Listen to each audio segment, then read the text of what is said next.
Hello everybody, welcome back. It's the time you've all been waiting for. It's another online PE lesson with me, Mr. Townhill. I hope you're all doing well. So this week is sort of a continuation from last week. Last week we looked at some components of fitness. They were what we call health-related components of fitness. We're looking this week at skill-related components of fitness. As you can see on the screen there, we are going to be looking at few more today than we did last week. So we can look at speed, power, agility, balance, reaction time, and coordination. Same as last week, I'm going to tell you what they are, tell you what type of athletes might need this type of skill-related component, and then give you a few ways that you might be able to improve them yourselves if you so choose. So without further ado, on to the first one, speed. We all know what we think speed might be. Speed is the ability to move quickly across the ground or move limbs rapidly to grab or throw. So the first one, dead simple. We think of speed, we think of someone running really fast. Okay, it is that, but it's not just that. It could be that, but it also could be someone, perhaps a goalkeeper, moving his hand up really quickly to save a shot.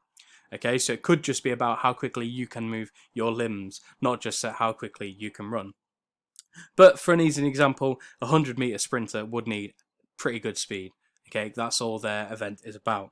A few ways you can improve speed is through hill training, so doing some sprints up hills. Okay, that makes it a bit more difficult than running on flat ground. It means your legs have got to be working more. Through something called plyometrics, which works on power. It's about explosive exercises, which really improve the muscles in your legs. And then finally, quite simply, sprint training. Okay, the more you do something, the better you're going to get at it, quite simply. Moving swiftly on. Onto power. Power, quite similar to what we looked at last week with the strength exercises we looked at. Okay, power is the ability to exert a maximal force in a short time as possible, such as accelerating, jumping, or throwing implements. Implements just a fancy word for objects, so maybe a ball. Or it could be kicking. Okay, if you've got more power in your legs, it means you can kick harder. It means you'll be able to jump higher. Accelerating, it means you'll be able to get quickly off the starting blocks. So a high jumper, for example, would need excellent power. Okay, the more power they've got in their legs, the higher they can jump, and the more speed they'll be able to build up when getting to that jump. Ways to improve power: jump squats, quite simply. Okay, you do a normal squat and you jump up. Medicine ball throws, that will increase power in your arms, because remember, it's not all about your legs. And finally, just simply bodyweight squats, something that you can do at home by yourselves. Next on is to agility. Agility is the ability to quickly change body position or direction of the body. So simply, okay, it's the ability to change direction really quickly. Invasion games players would need great agility. If you don't know what they are, anything such as rugby, football, netball, basketball are all types of invasion games. They're all types of games where people have got to quickly turn on the spot and change direction.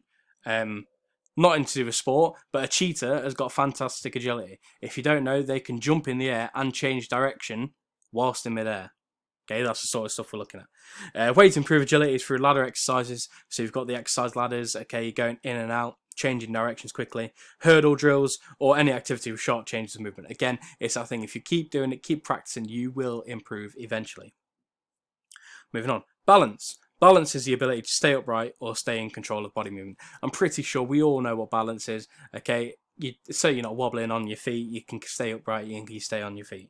A gymnast, for example, would need fantastic balance, especially ones that are on the beams. If you don't know, they're the ones with a thin pole in the middle, which they're on, usually doing like cartwheels over, which is crazy and does need amazing balance to stay on.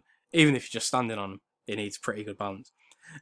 Ways to improve your balance: yoga, quite simply core exercises. If you don't know what that core is, the center of your body, usually kind of picked around your abs. Okay, so the better your core is, the better you can keep yourself centered. Moving on. Reaction time. Again, it's something we all think we know what reaction time is. So it refers to how quickly you can respond to external stimulus. A fancy way is how quickly can you respond to something outside of your control. So maybe a tennis ball. How quickly can you respond to that tennis ball coming at you? A badminton player, for example, would need excellent reaction time. Badminton is the fastest racket sport in the world. Okay, they travel at upwards of 100 miles an hour. So people that are playing badminton need to be quick to react because it is moving at such a fast speed. A reaction time can be improved through improve through things like using a reaction wall. If you don't know what they are, it's one of those things that you might see at an arcade where you've got the buttons on the wall, it will light up and you've got to press it. I know not everyone's got one of those at home. If you have, fair play. But again, it's just one of those things. Reaction time is something that you can improve through just doing normal things and playing sports, and even through playing stuff like video games. Okay, playing stuff, it's just external stimulus that you are having to react to, and the more you do it, the quicker you will be able to react. And last but not least, coordination. So coordination, again, something that we all probably know about, is the ability to use 2 or more body parts together. Okay, you've got different types of coordination. You've got hand-eye coordination. Okay, so it's how well are you be able to use your hand and reacting to external stimulus, which is something to do with reaction time as well.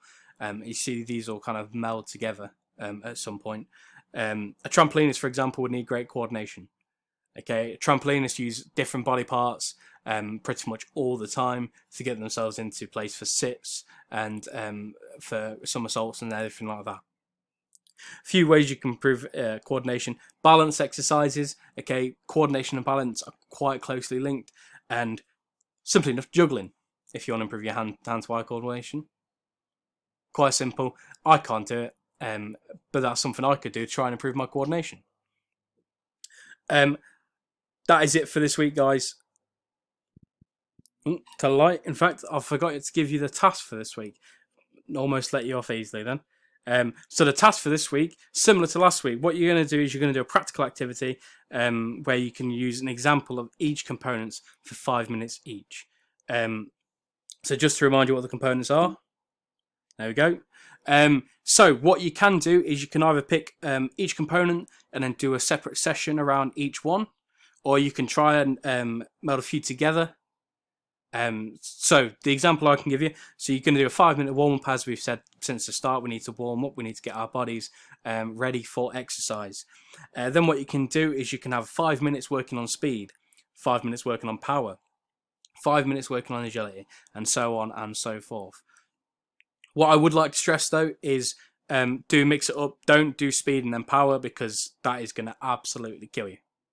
You are doing a lot of powerful exercises, explosive exercises, and you will not be able to walk the next day.